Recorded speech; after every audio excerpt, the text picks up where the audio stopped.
Hello again. Tonight coming to you live from the Gabba in Brisbane, as you can see. Where tomorrow morning, right here on this pitch, the oldest battle in cricket resumes, the battle for the Ashes.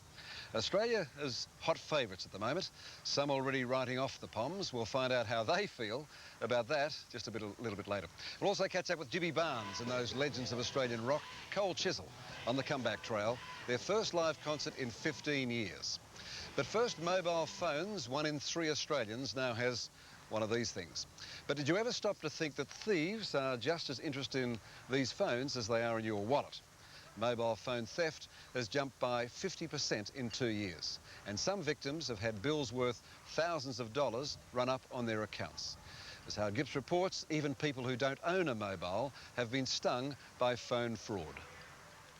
And then 10 months later, I went to the mailbox and received a letter from Telstra thanking Michael for buying a mobile digital net phone.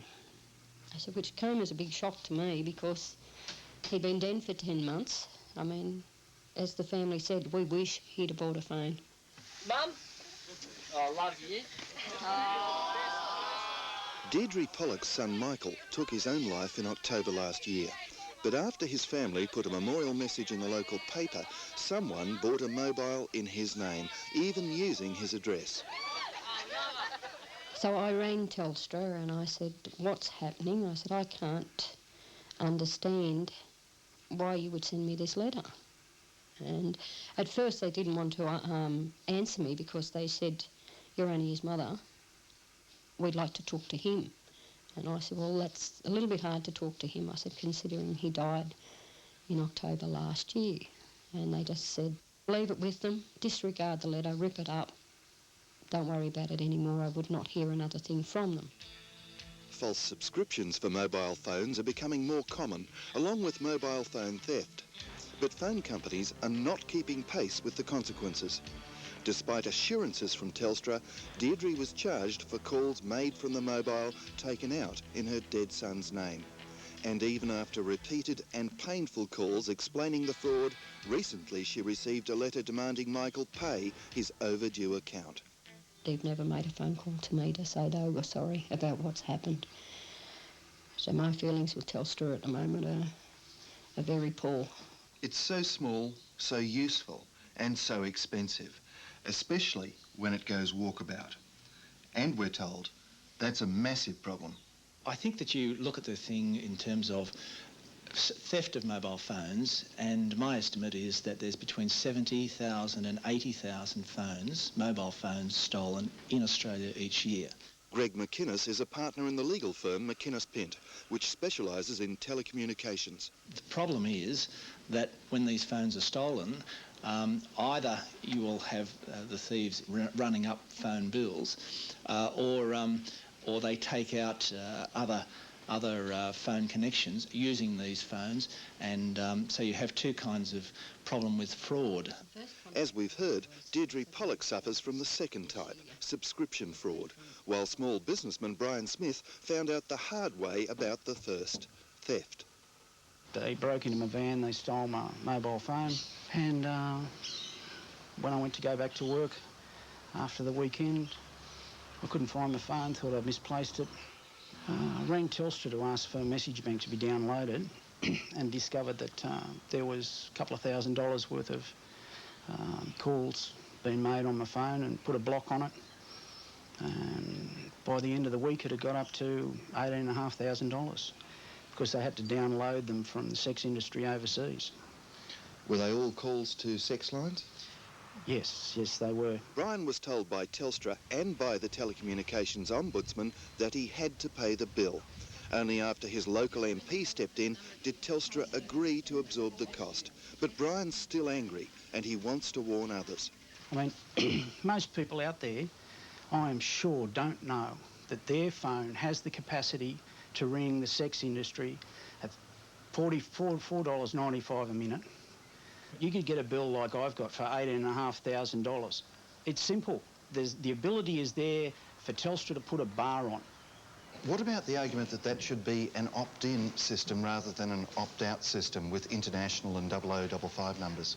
I guess we would prefer not to automatically deny access, but to make barring a very accessible option. And with 005 services and 1900 services, we're certainly aware of the problem numbers. Simone Simmons, spokesperson for Telstra. And in fact, a lot of businesses now have a 1900 number, so it would perhaps be wrong to deny access. Instead, we offer barring as a no-cost option.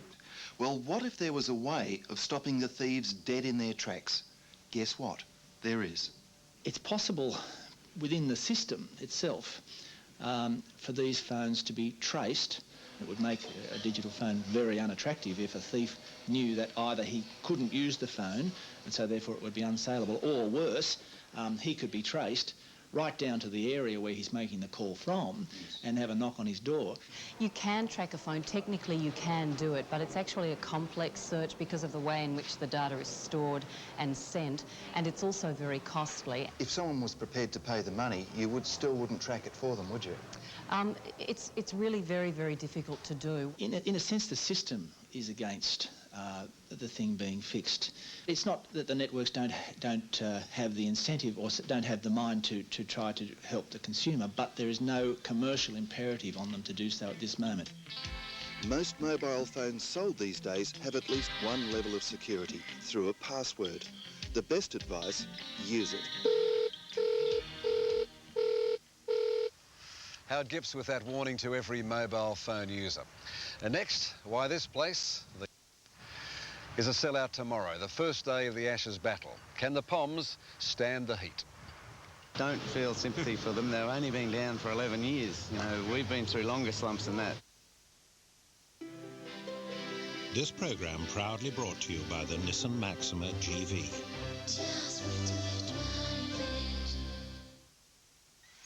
At Bunnings Warehouse, you'll find the biggest home improvement range at Melbourne's lowest prices every day. Like Gainsborough Porcelain Passage Set, $12.95. 20-piece picnic basket set, $19.97. 15.6-volt Azito cordless drill, $99.69. 25 litres of New Earth General Purpose Potting Mix, 3 for $9. 70 by 35mm treated pine, $2.52 per metre. But if you find a cheaper price elsewhere, we won't just match it, we'll beat it by 10%. Lowest prices are just the beginning. Big Colonel Burger, thanks. After just one bite of KFC's Big Colonel Burger, served as a combo with chips and a Pepsi for just $4.95. More Big Colonel Burgers, please. They're coming. We think you'll agree. No one does chicken like the Colonel.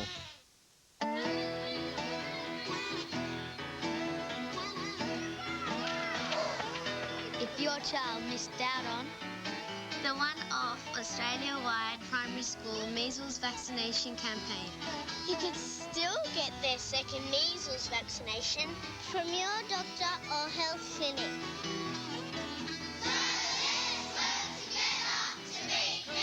Let's work together. Home buyers, this month bring your current home loan to your Bank of Melbourne 7-day home loan centre. They'll look for ways to refinance your loan that cut your monthly repayments. The Bank of Melbourne cuts the cost of banking. The fully imported Nissan Maxima GV comes with a V6 engine, power leather seats, 6-stacker CD, sunroof, climate control, keyless entry, dual airbags, alloy wheels, ABS, cricket, the great outdoors, hey hey, and the news. Nissan Maxima GV, the V6 with a TV.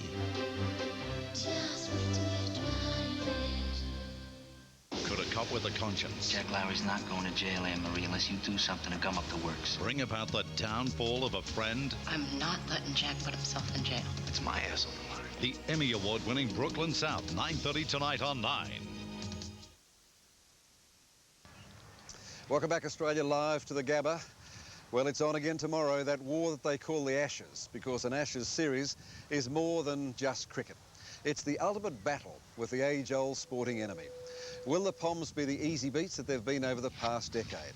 Tomorrow, all will be revealed right here in Brisbane, and it's standing room only. Last night, the players looked like gentlemen. They were preened and almost proper. Tomorrow, the ties and jackets come off. Be positive, back ourselves like what we've done over the last 4 or 5 years. And the Narromine Express knocks over the Englishman's castle. At least that's what Glenn McGrath hopes is going to happen. We've got 4 good quick bowlers. One of them's going to have to miss out for this test match. Gillespie has had a few injury problems, hasn't he? He's had a couple of injury problems, but I think he's back somewhere near his best at the moment. And I think the longer he stays around the Australian team and the harder he works, the better he'll get back, and we'll see the Jason Gillespie of 1997. Is it war? In a sort of way, yeah, it is. You know, it's the Ashes is the ultimate, you know, sort of test. So, you know, you could say that, yeah. You couldn't think of losing. I mean, 5 series of 1. You can't possibly have losing your mind. Oh, we try not to think of that. You know, if we stick to our game, we should be okay. But you know, you never underestimate your opponent, and they're a top-class side. Now, you Poms were a great warrior race. How come you can't win in cricket?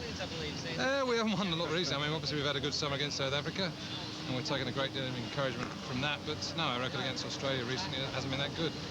Australia have had a very good side, and they've beaten us in the last few series. But I say we're coming along. We had a good summer. I say we beat South Africa 2-1, and hopefully we can put it right this year and maybe walk home with the Ashes again. Now, Wisden, the cricket Bible, today rated Taylor's Australian side as the most successful in history. They haven't lost an Ashes series for 12 years. Yet for the first time ever, we now have a sports psychologist, Sandy Gordon. With a name like that, he's got to be Scottish. But remember Braveheart. I believe Australian bloody mindedness is a very, very healthy ingredient for any sport, male or female athlete. I think Australians have got that. England's manager is former great Graham Gooch. He knows what it's like to win the Ashes. Yet right now, the Aussie press says the Poms are going to get done. And Gooch loves that sort of dirty talk. What about all the negative press? Does that inspire you? Does that get the guys up? Over here? Well, Australia's press. Biased? You must be joking. Well, occasionally. There's one occasionally. One? Well, no, I think as players, you have to accept what the media write, you know. They're doing a job, you know. I mean, I think Australian media over here obviously bump their own team up a lot, and that's fair enough, you know. It's not what you write in the papers, it's how you play on the field that counts. They'll try anything, these Poms, even employing Australian spinner Peter Philpott to teach English batsmen how to play Shane Warne, just in case. Tomorrow, 11 o'clock, Peter. Yep. First ball's bowled. Where's your head and where's your heart? It's a game of cricket, Ray. It's about the 8 millionth game I've seen, and I'll enjoy the cricket, and I hope it's good cricket. And most of all, I hope it's a very competitive Ashes series. The youngest of the team, Ben Hollyoak, was born in Melbourne, but now he's batting and bowling for England. Your mum and dad live in Perth? Yeah. So mixed emotions there. I mean, who are they going for? They, I shouldn't really say this with people around, but they go for me and Australia. You know, it's interesting now that people are starting to feel sympathy for them, but, you know, don't feel sympathy for them. They've only been down for 11 years. You know, we've been through longer slumps than that. So 11 years in cricket terms or sporting terms is not that long to be down. So we'd like at least another 5 or 6. I was going to say, you'd be quite happy if they're down for 20 years, 25? Oh, over the moon. Well, any negative criticism you get, to be honest, spurs you on, because I think a lot of cricketers spend a lot of time in their career trying to prove people wrong. And all right, I say the Australian press are quite vicious on us at times, but I say we believe we're a pretty good side. We've actually come here to win a series, despite what people might think. We've come here to play competitive cricket and to win a series, so I'm sure tomorrow morning we'll have 11 players on the field and they'll be fighting like buggery. If you're a betting man, Mark, if you're a betting man, what would you be betting tonight? I'll be betting on us winning the series, because I think we've got a good side. But, you know me, Ray, I don't bet on anything, mate, except the Melbourne Cup. Later we'll meet 2 old foes who may stage their own Ashes battle in the commentary box, Ian Botham and Ian Chappell. But right now we'll take a break, then rock along to the return of Cole Chisel. We had the best time of any gig I can remember.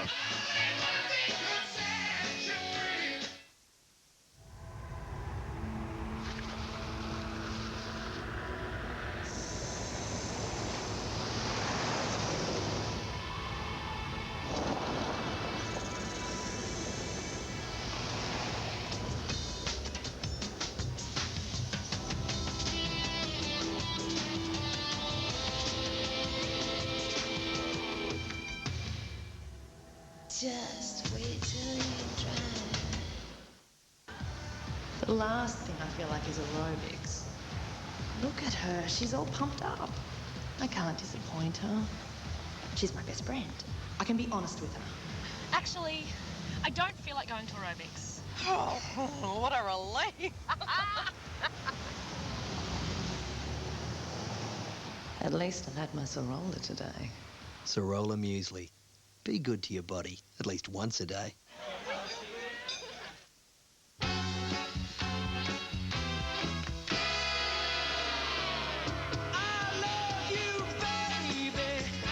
Order now for guaranteed pre-Christmas delivery on selected sofas.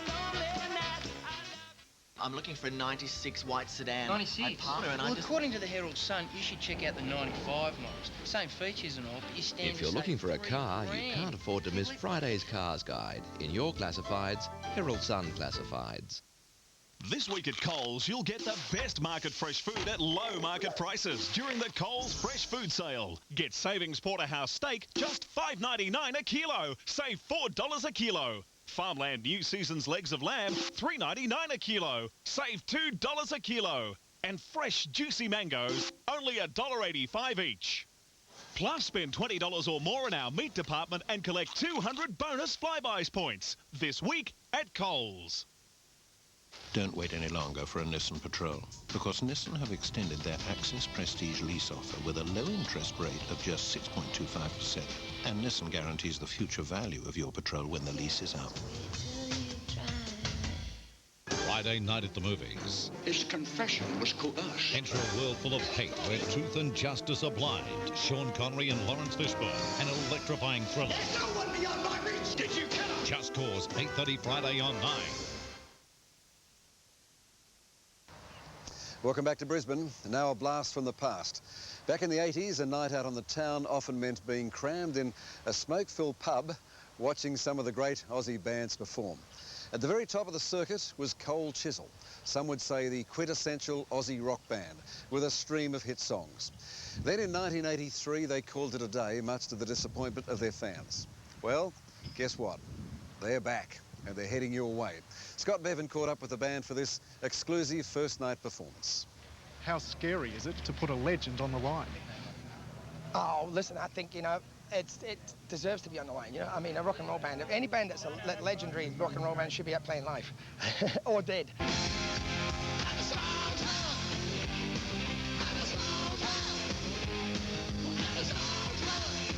For 5 ear-ringing years, Chisel was considered more than a rock band. These 5 blokes were flag bearers and anthem writers for young Australia. But then, after playing its way from sweaty pubs to stadiums, Chisel decided in 1983 to call it a day.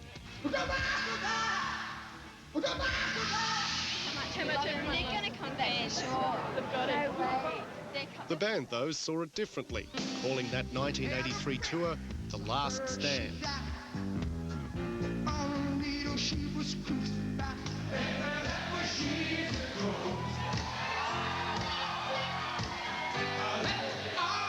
What Chisel couldn't leave behind was the temptation to play together again.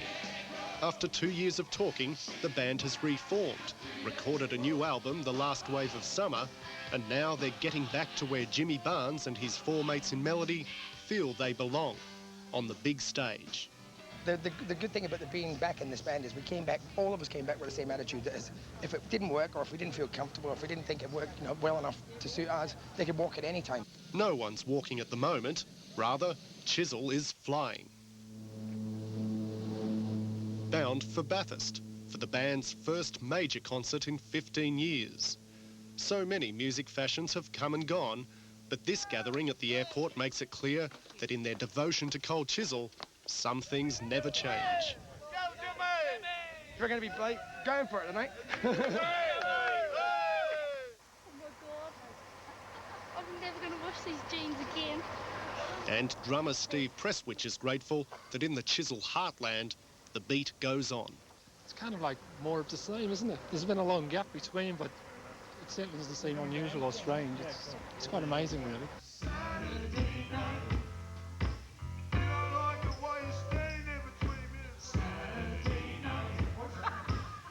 Up front, all ears at the sound check, stands 8-year-old Richard Small. He wasn't even born when Dad Phil was playing bass for Chisel first time around. It's great. Yeah.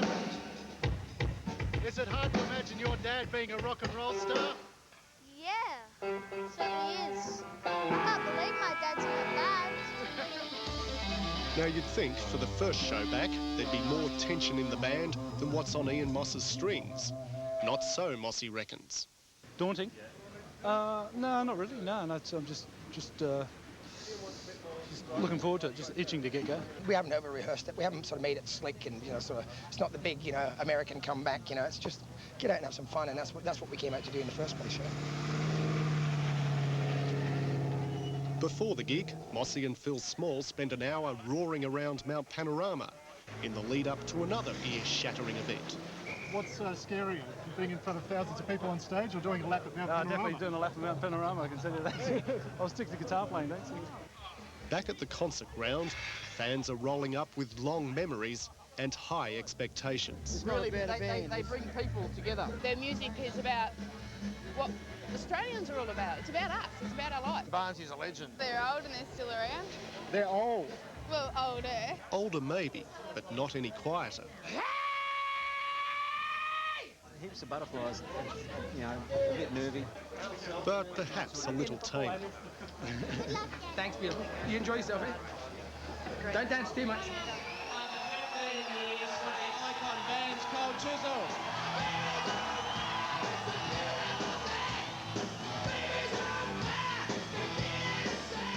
We just enjoy playing together, you know, as a band, and the chemistry, these guys work. And while Jimmy's old stage props of bottles of spirits have been replaced by softer tipples, not all the raunchiness has been stripped from the stage. Down the front, the Chisel disciples religiously mouth the words to songs older than some of them.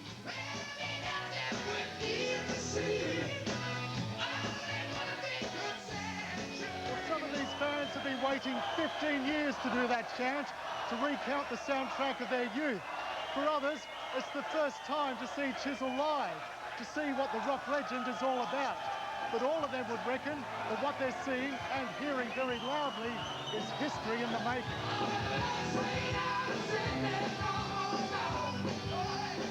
I guess it's the first time the band's walked back on a concert stage, so that's history. After 2 encores, Mossy and Barnsey didn't want to let the moment slip into history. They wanted to go back on. Where we go? Where do you go? So they did, for old time's sake. It's great. It's great. After 15 years. It was great. I just loved it. Seeing my dad and that. Your son seemed very proud of you, watching his dad. Oh, really? And Moss, great. Jimmy Barnes, great. Going harder than ever. We had the best time of any gig I can remember. What's he say to Australia, to Australian audiences, about Cold Chisel? Come to see you, mate.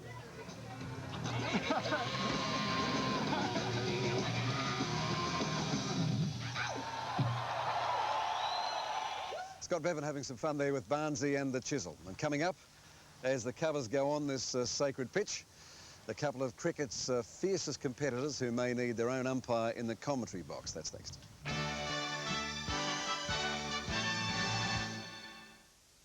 Sunday night at the movies. You are about to have a very bad day. Tell me about it. Bruce Willis heads an all-action cast in the blockbuster. I know what I'm doing. Not even God knows what you're doing. Die Hard with a Vengeance, Sunday 8:30 on 9.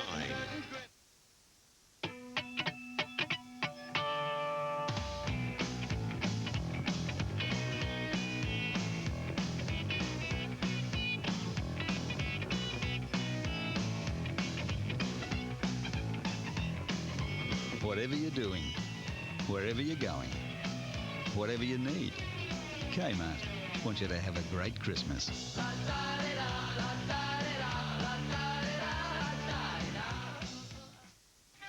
Hello. Hi. 17 annual collections, please. 17? That's right. One for my sport-mad son, one for Jane, she's a rocker from way back, and then there's David.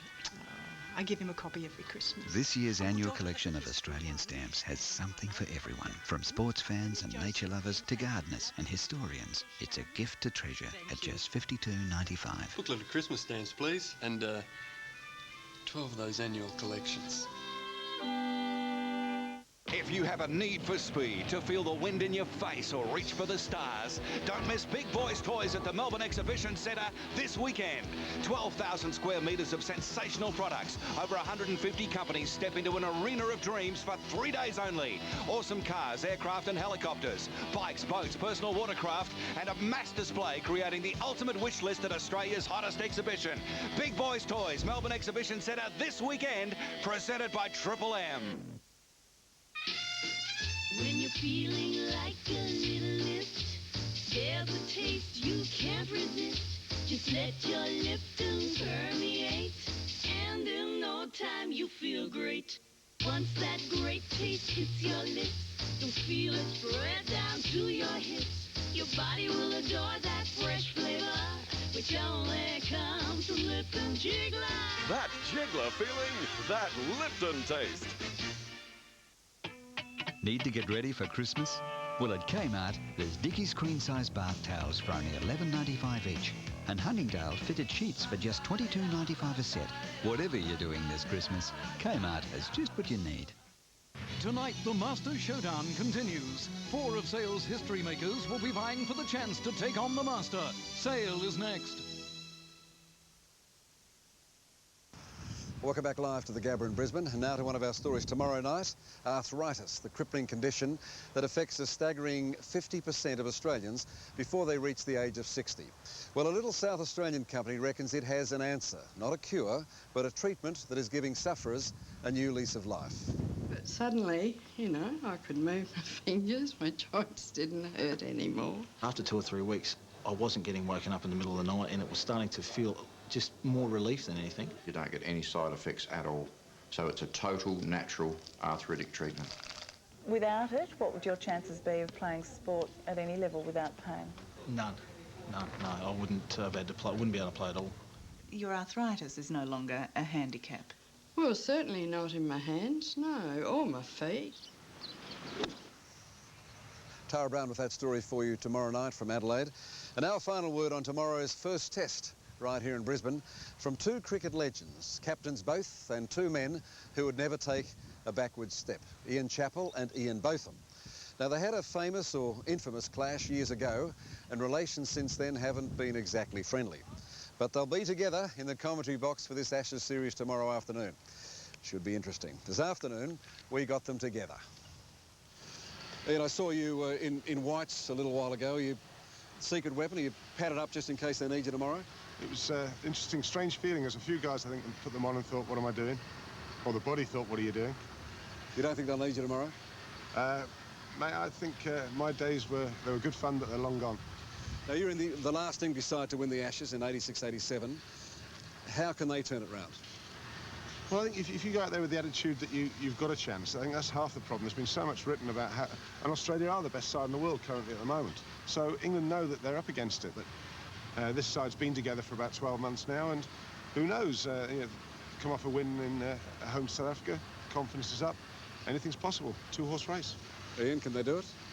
No, I can't see how England can win a test. They might draw a few, but I don't think they've got the balanced attack under Australian conditions to bowl Australia out for reasonable totals twice in a match. So I don't see how they can win a game. How do you turn around, if it's a mental game, as it clearly is, how do you turn around after you've lost 12 years in a row? Well, that's one of England's major problems. A lot of their players have been hammered by Australia on a number of occasions. Now, you start the series, you know, basically level. But if Australia were to come out and play really well in Brisbane and beat England and beat them comprehensively, then all those old thoughts start coming back, and they come back very quickly. Then it will be very hard to stop the downward spiral. Now, are you 2 guys going to be in the commentary box together? Yeah. Would you need a 3rd umpire? I wouldn't think so. You won't have anything to get on videotape. Do you expect to be on air together? Do you think that's highly promotable, having you 2 on together? Well, I think we probably know a fair bit about the game between us. So, yeah, English opinion and Australian opinion. Sounds good to me. When was the last time you had a beer together? I presume in the box you might, after the game, you'd have a beer? I won't be.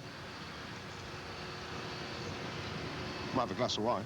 Glass of wine instead. If you're putting the money on it, where would you go tomorrow? Well, I've got to say England. My heart tells me England. My brain says Australia, a very tough side to beat. Cipelli? Oh, Australia to win, yeah. All right. Thanks very much indeed. Good luck. Thank you. Okay, thank you. Interesting body language. Should be hot stuff on and off the field starting tomorrow.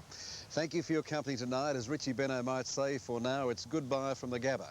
And we'll leave you with a rare picture of Nine's full commentary team, 11 of the finest players past and present. Have a look. What a cricket side they would make on the field. We'll see you the same time tomorrow. For now, it's good night.